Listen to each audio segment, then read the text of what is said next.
Existe uma criança de 4 anos em Oklahoma que desenhou perfeitamente um porta-aviões da Segunda Guerra, com detalhes que só algumas pessoas vivas ainda sabiam. Ele nunca tinha visto fotos, nunca ouviu histórias sobre isso, mas ele conseguia de alguma forma, quando mostravam pra ele as fotos de 1945, apontar pro homem que ele disse que era ele. E esse homem tinha morrido 18 meses antes dele nascer. Esse é um caso arquivado na Universidade da Virgínia, com 200 páginas de verificação, só que existem outros 2.500 casos assim, todos extensivamente documentados e investigados por cientistas que tentaram provar que eles eram falsos, mas não conseguiram. O vídeo de hoje vai te causar aquela sensação estranha de quando a fronteira entre a ciência e o mundo espiritual parece se afinar um pouquinho mais. Então vem comigo e já deixa um likezinho. Em 1961, um psiquiatra da Universidade da Virgínia chamado Ian Stevenson recebeu uma carta de um pai desesperado, contando que o filho dele de 5 aninhos acordava gritando todas as noites, dizendo que o avião dele estava pegando fogo e que ele não conseguia abrir a capota. A criança insistia que o nome dela não era James, mas sim James Huston, e que ele tinha morrido em Iwo Jima. O Stevenson até podia ter ignorado, achando que era só mais uma viagem de criança, só que ao invés disso ele tratou aquilo como um caso médico, documentou tudo e foi atrás de verificar cada detalhe. O nome real da criança era James Leininger. Ele começou a ter essas memórias aos 2 anos. Ele desenhava batalhas aéreas obsessivamente, assinava os desenhos como James III. Quando o pai dele perguntou quem era James III, ele disse: "Eu sou James III. E o James II foi quem me ensinou a voar." E detalhe, a criança nunca tinha visto documentário de guerra ou coisa do tipo. Os pais dele eram batistas. Eles não acreditavam em reencarnação e na real até evitavam esse assunto. Mas os detalhes não paravam. Ele dizia que o avião dele era um Corsair, que decolou de um navio chamado Natoma, que foi derrubado por fogo antiaéreo japonês, e que ele tinha um amigo chamado Jack Larson. O pai, como era cético, começou a investigar por conta própria. Ele descobriu que existiu de fato um cara chamado James Huston Jr., piloto da Marinha. Foi morto em 3 de março de 1945, em Iwo Jima. E o mais louco, ele realmente voava em um Corsair, que partiu de um porta-aviões chamado Natoma B. Jack Larson, que seria o amigo dele, realmente existia e ainda estava vivo quando a família foi atrás. Ele confirmou cada detalhe que o menininho tinha dito, incluindo coisas que não tinham sido duplicadas, como o apelido que o James Huston tinha dado para um outro piloto, ou a cor exata de um painel interno do Corsair. Mas esse menininho não é o único. Na Índia, em 1987, uma menina chamada Swarlata Mishra, aos 3 anos, começou a cantar canções em uma língua que a família dela não conhecia. Ela pedia insistentemente para ir para casa, mas falava de uma cidade a 170 quilômetros de distância, onde ela nunca nem tinha ido. Ela descreveu uma casa específica, com um portão de ferro pintado de verde, 2 quartos à esquerda da entrada e um poço nos fundos. Quando a família finalmente resolveu levar essa criança até lá, ela entrou na casa como se morasse ali. Apontou onde os móveis costumavam ficar, só que eles já tinham sido removidos há anos atrás. Chamou as pessoas pelos nomes. Reconheceu uma mulher como a irmã dela e a outra como uma filha dela. Olha isso, velho. A investigação revelou que essa menina estava descrevendo a vida de uma mulher chamada Bia Patak, que tinha morrido em 1939, 9 anos antes dessa menininha nascer. A família Patak confirmou cada detalhe. A casa realmente tinha um portão verde, os quartos estavam exatamente do jeito que a guriazinha disse, o poço realmente existia, mas o que quebra qualquer explicação racional é que nenhum membro da família Mishra conhecia a família Patak. Eles nunca nem tinham ido naquela cidade. Não tinha forma da criança ter acesso a essas informações. Outro caso, Ryan Reynolds, de 4 anos, também de Oklahoma. Em 2009, ele começou a ter uns pesadelos violentos. Acordava gritando "ação", como se tivesse em um set de filmagens ou coisa assim. Dizia que o verdadeiro nome dele era diferente, que ele morava em Hollywood, que tinha uma casa grande com piscina, mas os pais do Ryan nunca levaram ele no cinema. Não tinham nenhuma conexão com a indústria do entretenimento. Ele começou a desenhar algumas cenas, ruas específicas, prédios em arte deco, pessoas dançando, e um dia, folheando um livro antigo sobre Hollywood, ele por acaso apontou em um homem em uma foto de 1982 e disse: "Esse era eu." O homem na foto era um cara chamado Marty Martin. Esse cara era um dançarino de sapateado e que depois se tornou agente de talentos. Morreu em 1964. O menininho descreveu a rua onde esse Martin morava, o número de vezes que ele foi casado, que eram 5, o fato dele ter tido 2 irmãs, tudo isso era verificável em registros públicos, mas nada disso estava no livro que o gurizinho estava lendo. O Ryan não tinha como ter acesso a esses detalhes, mas de alguma forma ele sabia. Esses 3 casos têm algo em comum além da memória impossível. Eles passaram pelo mesmo protocolo de verificação. Todos foram publicados em estudos científicos e revisados por pares. A pessoa que foi atrás desses casos criou um protocolo de investigação. Esse cara se chama Ian Stevenson, o cara que eu falei lá no começo. Esse maluco não era um espiritualista, nem fazia parte de religião nenhuma. Na verdade, esse cara era o presidente do departamento de psiquiatria da Universidade da Virgínia. Ele publicou mais de 200 artigos em revistas científicas. Ou seja, ele não queria provar que a reencarnação existia. Ele queria era entender por que certas crianças tinham memórias que não deveriam ter. O Stevenson criou um protocolo de verificação de 5 etapas. Etapa 1. Só investigar crianças entre 2 e 7 anos de idade, porque memórias fabricadas por adultos são contaminadas pela cultura, pelas leituras, filmes, enfim, pela vida da pessoa. E as crianças pequenas ainda não têm esse repertório todo. Etapa 2. Verificação cruzada independente. Cada detalhe que a criança fala é checado em registros históricos, certidões de óbito, entrevistas com testemunhas. Se a vida passada realmente existiu, tem que ter uma prova documental. Etapa 3. Entrevistas com as duas famílias, sem contato prévio. A criança tem que dar informações que só a família da vida passada saberia, mas que a própria família da criança não tem como ter conhecido. A etapa 4 é documentação em fotos e em vídeo desses encontros. Gravar a criança reconhecendo as pessoas, os lugares, os objetos, antes que qualquer pista seja dada para ela. E a etapa 5 são as marcas de nascença. O Stevenson percebeu algo bizarro. 35% das crianças tinham marcas de nascenças ou deformidades congênitas que correspondiam exatamente às feridas fatais das pessoas que elas diziam ter sido. E é nessa quinta etapa que tudo fica perturbador de verdade. Em um caso no Sri Lanka, uma criança nasceu com uma malformação sinistra no peito, exatamente onde a vida passada levou um tiro de espingarda. O Stevenson conseguiu o relatório da autópsia original dessa pessoa. A bala tinha entrado 4 centímetros acima do mamilo esquerdo. E adivinha? A marca de nascença da criança estava exatamente 4 centímetros acima do mamilo esquerdo, na mesma altura, no mesmo lugar. O Stevenson catalogou 225 casos assim, com fotos médicas, laudos, autópsias da vida passada, marcas que não deveriam existir em corpos de crianças que nunca tinham sido feridas. Ele passou 10 anos documentando isso. O resultado foi publicado em 1997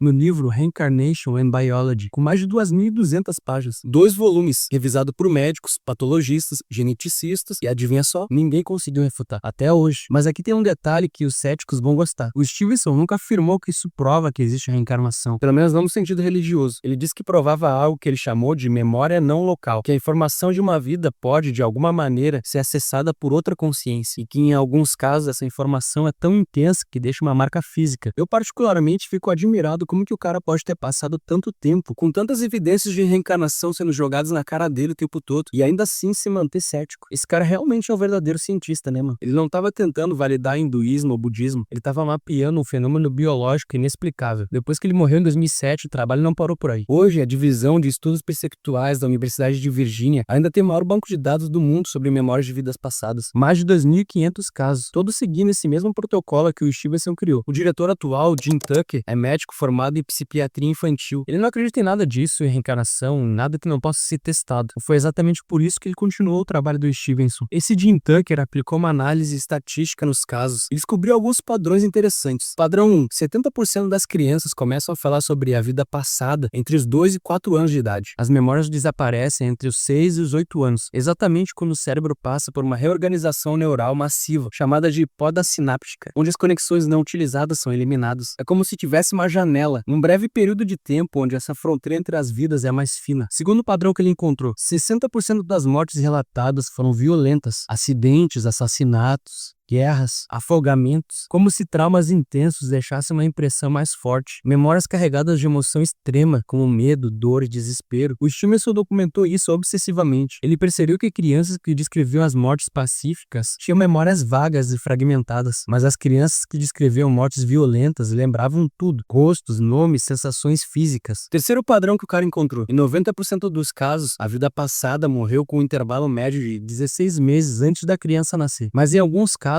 é apenas algumas semanas. Agora para pra pensar sobre isso um segundo, mano. O Stevenson publicou o trabalho dele nas revistas médicas mais respeitadas do mundo, na Journal of the American Medical Association, na Lancet, na Journal of Nervous and Mental Disease. Os estudos dele passaram por revisão por pares dezenas de vezes. Ou seja, o problema para aceitar que a reencarnação é um fato é puramente filosófico. Não faltam evidências para isso. E o problema em aceitar a reencarnação como um fato é que isso destrói totalmente a base do materialismo científico. A ideia de que tudo que existe é matéria e energia física. física e que a consciência é só um subproduto dos neurônios disparando. Porque se a consciência sobrevive à morte do cérebro, então ela não é só bioquímica, é outra coisa, algo além. E é aqui que, para mim, o materialismo científico se torna uma visão de mundo extremamente limitada quando se trata de entender a realidade como um todo. É preciso entender que a matéria que é um subproduto da consciência e não o contrário. Os hermetistas já sabiam disso há milênios atrás. É isso que quer dizer a primeira lei hermética. Tudo é mente, o universo é mental. É a consciência que cria a realidade. Tudo é derivado da consciência. Tudo é criado primeiramente no plano mental. O mundo material é só um reflexo que se dobra para refletir o plano mental. E aqui vai a dica: quanto mais rápido tu entender isso, que aplicar esse conhecimento na tua vida, mais rápido tu vai deixar de ser uma vítima do mundo ao teu redor e vai passar a moldar a realidade que tu vive de dentro para fora. O Stevenson não acreditava nisso. Ele era cético. Por isso que ele nunca usou a palavra reencarnação nos estudos mais rigorosos dele. Ele chamava de casos do tipo reencarnação, ou então de memórias subjetivas de vidas anteriores. Ele estava deixando a porta aberta para a ciência explicar isso de forma puramente materialista. Só que até agora ninguém conseguiu, porque a visão materialista do mundo só te permite enxergar até certo ponto da realidade. E tem um caso que quebra até as explicações mais céticas. Um garotinho chamado Shanai Chumalai Wongdi, de 3 anos na Tailândia. Em 1967, ele começou a implorar para os pais dele levarem ele até uma aldeia distante. Ele dizia que o seu pai verdadeiro morava lá e que o nome dele era Buakai, que ele era professor e que ele tinha sido baleado no caminho para a escola. Os pais, sem acreditar, resolveram levar o menino até essa aldeia. Chegando lá, o Shanai saiu correndo. Ele entrou direto em uma casa específica, abraçou um homem idoso que morava lá e, chorando, ele chamou ele de pai. O nome do velho era Buakai Launak. Ele tinha um filho que se chamava Buakai Lau Wong, que era um professor e que tinha sido assassinado em 1962, baleado pelas costas no caminho para a escola, 5 anos antes do Shanai nascer. O Shanai descreveu o assassino, escreveu a roupa que ele usava no dia, o local exato onde ele caiu, tudo confirmado pela família e pelo relatório policial. Mas um detalhe mais louco: o Shanai tinha 2 marcas de nascença, uma nas costas, pequena e redonda, e outra no peito, maior e irregular. Eram os buracos por onde a bala entrou e saiu. Talvez agora tu possa estar se perguntando: tá, beleza, mas o que eu faço com toda essa informação? Bom, primeiro é preciso que tu reconheça uma verdade bem incômoda. Se a consciência permanece depois da morte, então tudo que tu acredita sobre a morte, identidade e propósito pode ser que esteja errado, ou pelo menos incompleto. Mas tem outra implicação um pouco mais sutil. Se a consciência permanece e a reencarnação é um fato da realidade, então talvez tu não seja apenas o resultado dos teus genes e da tua criação. Talvez tu esteja carregando impressões de experiências que não são dessa vida. Medos inexplicáveis, talentos precoces, aquela sensação estranha de déjà vu quando tu visita um lugar pela primeira vez, ou que já conhece alguma pessoa de algum lugar. O Stevenson documentou isso também. Ele chamava de fobias relacionadas ao modo de morte. Crianças que morreram afogadas na vida passada tinham pavor da água, mesmo sem nunca ter tido nenhum trauma relacionado à água nessa vida. Crianças que morreram queimadas tinham um pânico do fogo, sem nenhuma explicação relacionada a essa vida. Tem um efeito documentado nesses casos que também é muito estranho. As crianças que se lembram de vidas passadas parecem ter bem menos medo da morte. Não porque alguém ensinou para elas sobre espiritualidade, mas porque elas sentem que já passaram por isso antes. O Tucker entrevistou uma criança de 6 anos que se lembrava de ter morrido afogada. Ele perguntou: você tem medo de morrer de novo? E a criança respondeu: não, porque eu já sei o que vem depois. Só dói um pouco, mas depois você acorda de novo. Não é fé, não são ensinamentos passados por alguém, é memória empírica. E talvez a implicação mais estranha seja essa. Se essas crianças estão acessando memórias reais de pessoas que morreram, mas isso quer dizer que então a memória não é armazenada apenas no cérebro. Ela está em outro lugar, em algum campo, sistema ou dimensão que a física ainda não mapeou. Quem estuda a espiritualidade sabe que o nome disso é registros acásticos. Mas eu pretendo fazer um vídeo só sobre esse assunto mais pra frente. O Stevenson passou 40 anos investigando. O Ian Tucker continua até hoje. Milhares de casos, tudo com o mesmo padrão. Informação impossível, vindo de lugar nenhum, verificável em registros históricos. E a ciência ainda trata isso como anomalia, né? Não é porque falta evidência, mas porque aceitar essas evidências seria reescrever o que é o senso comum sobre a morte, consciência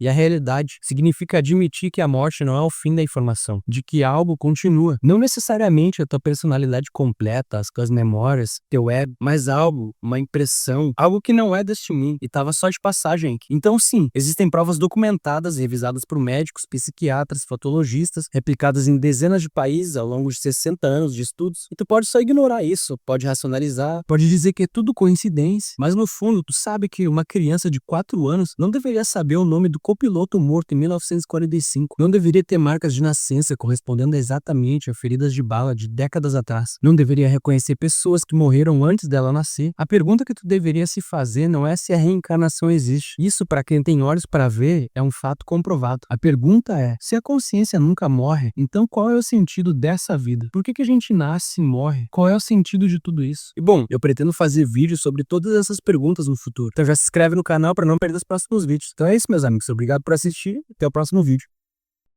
Acorde, abra